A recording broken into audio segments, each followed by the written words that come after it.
Hi, everyone. We're now to our panel with Adrienne and Farah from the Stop Killer Robots campaign, as well as Adrienne from Veterans for Peace. We try to show a video of the impact of the drone warfare on US soldiers and the PTSD and all the other harm they put themselves through while they kill thousands of miles abroad. Um, and unfortunately, our video got blocked by YouTube censors. So, talk about censorship and Big Brother watching. We can't even share a video on these topics. So, we're back to the panel discussion.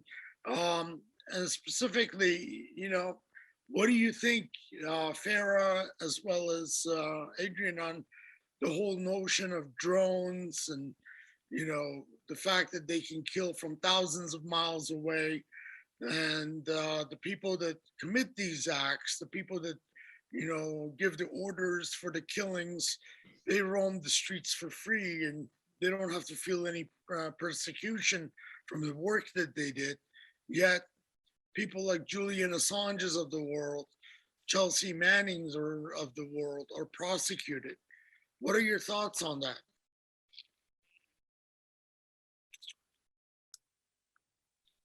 Adrienne? I can certainly share from my perspective. It's pretty much just a ringing indictment of the state of affairs in this country today. I remember I was able to watch the video on YouTube, and I remember after I got out of the military, the news almost on a daily basis of wedding parties being bombed and people being bombed, and over the years, school children being afraid when a plane flies overhead. And it is a big part of why I'm in Veterans for Peace, because I want the world to be different. I want the world to be a safe, humane, compassionate place. And I don't know what I was thinking when I joined the military, like what role the military could possibly play in that. But let's face it, I didn't have many options in terms of, going to school. A recruiter called my home. At that point in time, and this was before No Child Left Behind, recruiters were given the contact information of every senior in the high school graduating class. And when you have somebody say on the phone, you want to go to school, I'll make that happen. You will take whatever opportunity you can. They don't tell you that most people are so screwed up from the military that they can't operate as a student. In fact, you paid, I think it was $200 a month for the first year, and they would give you of your enlistment, and they would give you $30,000 for college. So few people use that program that the military made money on it. What amazes me is, instead of figuring out a way to create more nurses and more doctors, we have this standing force of almost 1 million people that are in the military. The skill set that they're left with when they leave doesn't contribute much to society.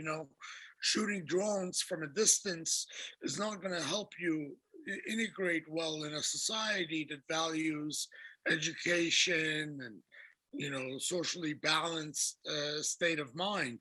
So I always wonder, why is it that we spend so much on the military in this budget and we don't spend enough on educating people for things that could really save lives, like nurses and doctors and healthcare professionals? What are your thoughts, Farah? Well, the way that I sort of see it is, when we talk about autonomous weapon systems, most of the time people think oh, they're drones. But, autonomous weapon systems can come in many different forms. They can come in the form of tanks or sentry guns.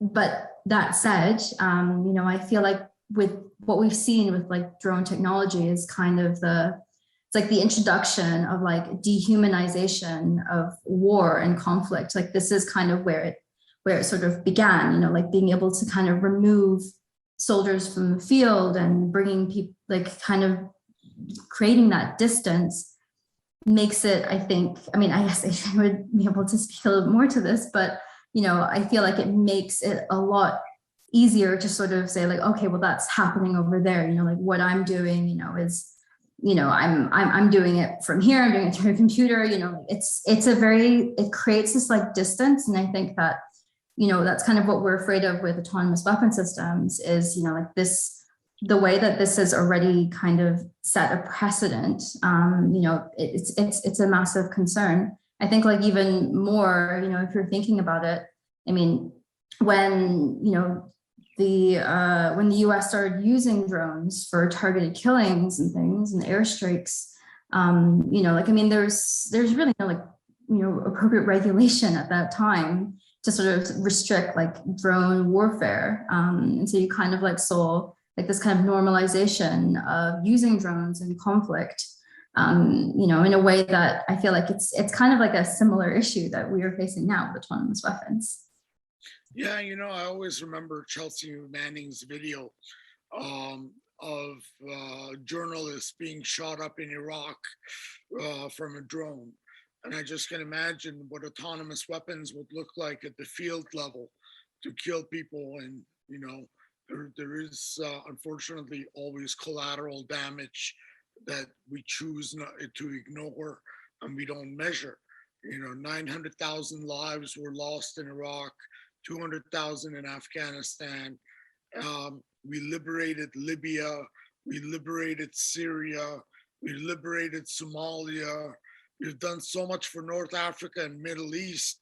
I think we need to stop doing so much there. You know, what scares me is, and I need to talk about this topic because I'm an Iranian American.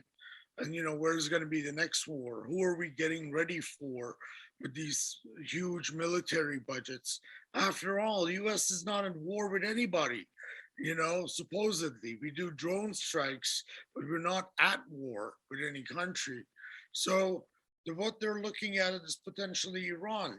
And, you know, coming as an Iranian American, what concerns me is what is plan B? The US has been operating on plan A in the Middle East, and that's been their exceptional plan of killing so many innocent lives. You know, what is going to be plan B? What is the plan B for the Middle East? What do they think they're going to be crafting that they're going to sell us the next war with? What are your thoughts on that, Farah or Adrienne? Yeah, I mean, I can jump in if Adrienne doesn't mind. Yeah, I mean, when you're talking about that, it just kind of brings up for me, you know, what we have been seeing, you know, at the United Nations. What we're sort of seeing, you know, is a lot of countries that like have the power and the wealth to be able to develop autonomous weapon systems. You know, like they're the ones who are kind of pushing for, you know, for these kinds of weapons. And as a result, you know, like I think that what we're also seeing is that, you know, there are countries at the United Nations that are also, you know, very much like against autonomous weapons. And those countries, you know, like they tend to be located mostly in like the Middle East, Latin America, Africa, Asia, you know, it's all the countries that are not, basically not North America and Europe, which isn't to say, you know, like that there are some, because there are some other countries like, you know, Israel, for example, that are kind of that exception, but you know, we see this kind of trend of like this split between like who would be actually owning the systems and using them versus who would be the people where, you know, this weapons would be tested and deployed and where there would be victims. And I think like, you know, having that kind of perspective, like that's sort of what it brings up for me, like when you're talking about like, you know, what would be the next war, you know, what are we going to do about, you know, what happens when these weapons come to like our own countries, our own home countries? So what happens when these weapons become part of our police force and get distributed within our police force to monitor demonstrators? You know, those are real concerns. Adrienne? Yeah, I would just echo those sentiments. Number one, I would say that I have nothing but the greatest respect for anybody in the military who has worked in the government, who has broken that code of silence to let the public know what the government is doing in our name. Chelsea Manning, Snowden, there have been so many, and it really, in many ways, it needs to be so many more. And I know that's a hard ask to ask of people, particularly when you think about, the repercussions. But the repercussions for remaining silent, I fear, are going to be much, much, much worse. So, ultimately, war um, is a profit making enterprise. And in order for companies to continue making a profit off of building these technologies, they have to build them as better, smarter, um, more, glorious, more everything slick. And it, war on terrorism, war is terrorism, period. I mean, people have been saying, even right wing think tanks before we invaded Afghanistan and Iraq, that because so many people, innocent people, are killed, then you just end up creating more enemies, more people whose lives you've destroyed and whose families you've destroyed. And then they have anger, and it's justifiable anger. And how do they seek justice? Um, there have been many, many, many studies that go into the only way to end violence is for somebody to step back and say they want to engage in talks. But that just does not make enough money for people in power. And to be honest, I mean, the drive to get more and more money when you have so much, honestly, it's got to be like a psychological problem, because people are just now um, creating so much hordes of money that they can't possibly do anything with it realistically in their lifetime. But there's still this drive for more always. And I even saw that in the military. Somebody spoke about the NSA being privatized.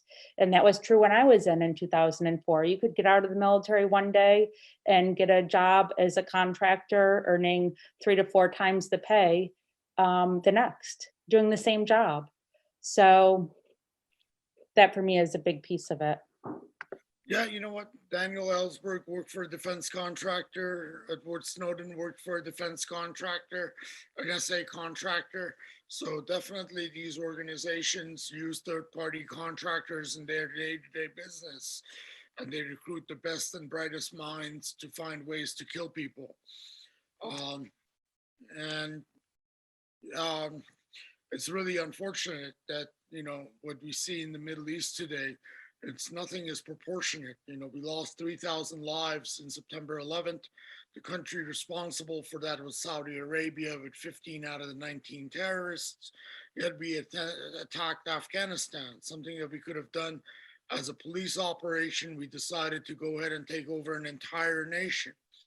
It took us 20 years as peace activists, anti-war activists, to put an end to these wars. So my question to you is, what is it that we can do differently next time when there is a war that's going to break out, when the US announces that they're going to go and invade XYZ country with their plan B or C or whatever letter of the alphabet they want to use? What is it that we can do better? What is it that we have learned from these 20 years? One thing I would say is that in some ways, technology is working in our favor. So we can get our stories out in ways that just wasn't possible before. I mean, with media consolidation, the major news networks, they don't cover peace protests. I was in the military, and I didn't realize that before the invasion of Iraq, there were the largest peace mobilizations worldwide going on, and I didn't agree with it.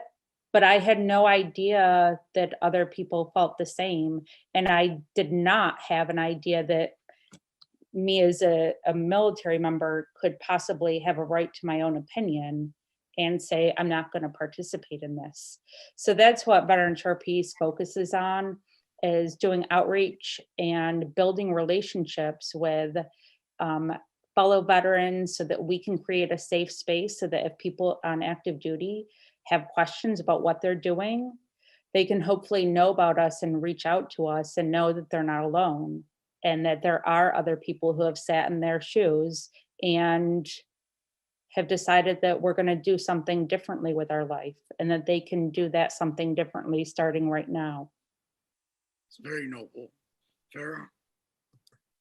I mean, I think Adrienne makes excellent points. I mean, I'm very much of the mind of, what we can do better next time is just not to go to war.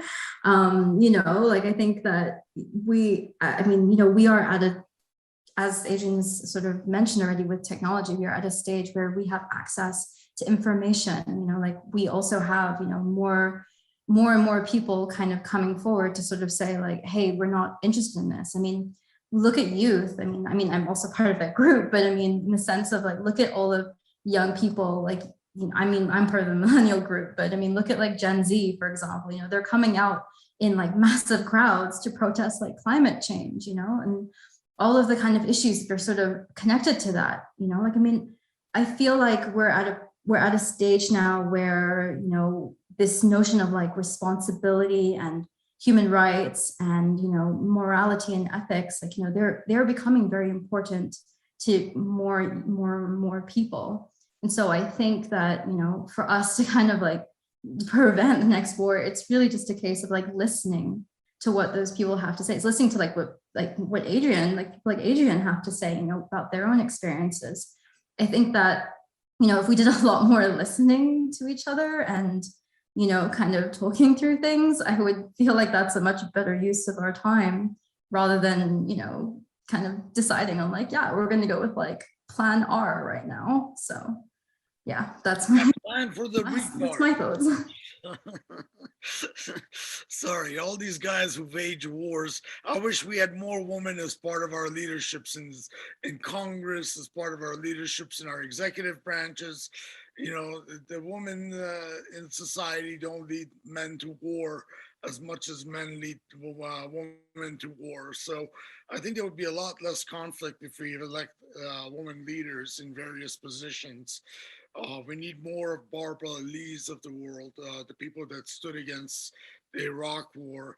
If you could just imagine a full Congress of 400 and whatever number of representatives, and only one of them had the courage to stand up against the war. What a huge statement that was. What a vindication for Barbara Lee after we left Afghanistan with our tail between our legs and decided that we're going to abandon the country to the Taliban and not even bother to negotiate a peace deal for them. The Trump did the Afghan people a huge disservice when he sat down with the Taliban without bringing in the local Afghan government into those negotiations. At the same time, I'm glad that we're out of Afghanistan, that the war has ended, and hopefully the Afghan woman can rise up, because it's the protests that I see that are most effective are led by women. They're not led necessarily by men, because we might get a little hot-headed. But when women get out and they start yelling and screaming at soldiers, they're not to be messed with. So we need to support more feminist activists in our communities. And that's why I love organizations like Code Pink and look up to them, as well as we look up to each one of your organizations. So the last few minutes, want to talk about how people can get engaged. Where can they donate? How can they volunteer? You mentioned the program, Adrienne, for gamers. If they want to go ahead and talk some gamers out of the business of working for the Defense Department, what do you do? How do they get engaged with Veterans for Peace? Yeah, our website, Gamers for Peace, contact information, it's all there. there are a lot of ways. So Gamers for Peace is a really interesting space. VFP is open to people who've served in the military and the general society as well. There are a lot of associate members who have had some connection, either their family or loved ones have served in the military. But also, as you're seeing amongst Gen Z and youth today, there's just this drive, and I've seen it increasing every year I've been a peace activist, that the energy and drive is just there with the youth. They know so much, I would say, beyond just kind of ceding leadership space to women, cede it to the youth who haven't been programmed by patriarchy and capitalization and imperialism. It's not perfectly easy to be a woman who wants to partake in the government, because you're trying to play a game that was built by men. And so in order to be respected, sometimes people are pushed, women included, to be that idea of what it means to be a successful representative or senator. So the Gamers for Peace, I don't know, it's just a very interesting, exciting space. We just had a training retreat in Albuquerque, probably one of our last of the year, given COVID, in person, that is. But just the military targeting kids who like gaming and want to pervert that gaming to use that skill to kill other people. Like you said at the beginning, it should be, I think even the medical profession has suggested that the age of enlistment be raised to 25, because until that time, you're still figuring yourself and the world out, and you shouldn't have the military interrupting that process.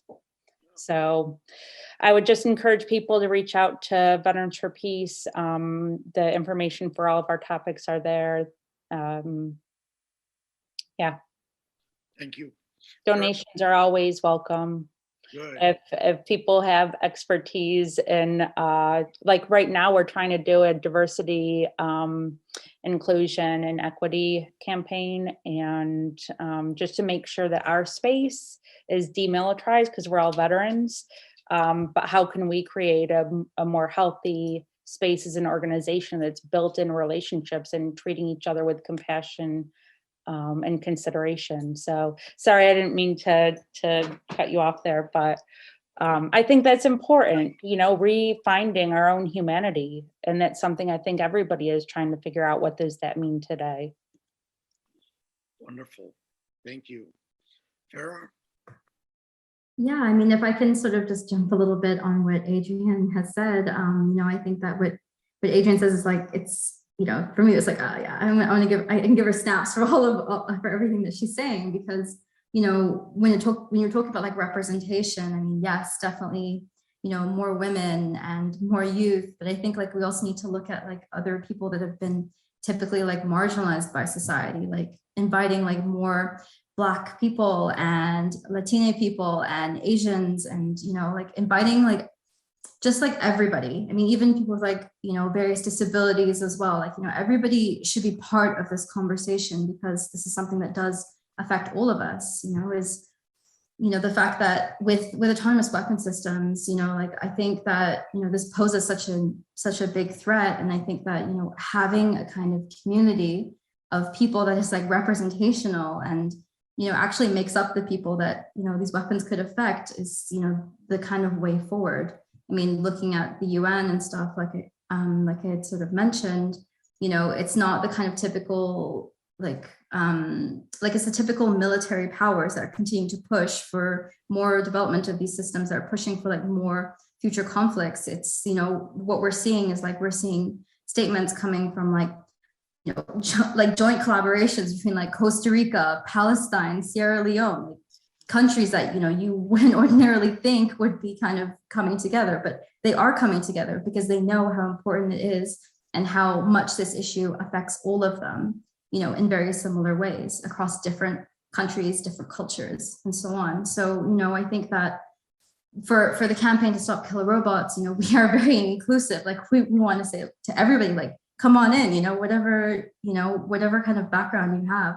We think that, you know, lending your support to the campaign, whether it's like by, you know, signing up your organization to be a member of the campaign, or you know, kind of dedicating some of your expertise as well, or also just like becoming like a campaigner in the sense of like just talking to people, holding workshops and holding events. You know, I think that, you know, with the campaign, there's so many different ways you can get involved.